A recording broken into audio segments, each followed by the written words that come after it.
On Friday, July 31st, 2015, the Escambia County Sheriff's Office performed a welfare check at the Deerfield Drive home in Pensacola, Florida, where Donald Wayne Hartung's half-brothers Richard Smith, John Smith, and their mother Bonsil Smith lived together. Hartung did not live with his brothers and mother. He lived a few houses away, but made weekly visits every Tuesday to cook dinner for his mother. The welfare check was requested after Richard Smith, Donald Hartung's brother, and an employee of the Department of Homeland Security stopped showing up to work after a coworker became concerned about his unexplained absence over a few days, which was not like him, especially considering he had a high-level security position at the Naval Air Base in Pensacola, working in cryptics for the Navy, which he assisted in cracking codes. The last time Richard was at work was 3 days earlier, on Tuesday, July 28th, and the last time Donald Hartung had visited his mother's home to cook dinner, like he always did on Tuesdays. He did this every week. It would also be the last time he would see his family alive.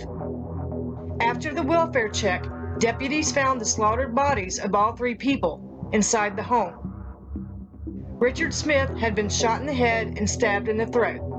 John Smith was found sitting in a chair in front of a television with a stab wound to his throat and wounds on the top of his head, indicating an attack from behind resulting in blunt force trauma, most likely from a hammer. Blood trails led investigators to believe Bonsil Smith's body had been dragged between rooms. She was found beaten in the head and her throat had been slashed. All three victims were covered up with blankets and clothing. At the time of the investigation, Escambia County Sheriff David Morgan said that the slayings may have been ritualistic and linked to the recent rising of a blue moon. A blue moon defined is when in 1 month, 2 full moons occur and only happen on occasion, about every 2 or 3 years, making it a rare event. The popular phrase for once in a blue moon is where this comes from as well, when someone uses it to describe something that doesn't happen a lot. Morgan is also quoted as saying that on that particular Tuesday in 2015, they were ritualistic killings coinciding with a blue moon, making national headlines and sparking interest more in the type of killings than the truth, that this was just a tragic incident where a mother and her 2 sons were viciously attacked and brutally murdered in their home that simply had nothing to do with anything supernatural. But at the time, some non-important facts discovered that coincided with the murders and not the moon were improperly inserted into part of this case by the sheriff that nearly left out the real focus, which could have derailed the entire investigation.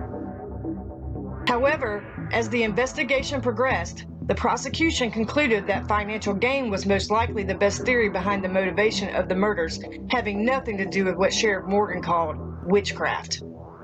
Initial research has led us to believe that there is a potential that it was a ritualistic killing. Blunt force trauma, slit throats, positions of bodies, and then our person of interest has some ties to a faith and or religion.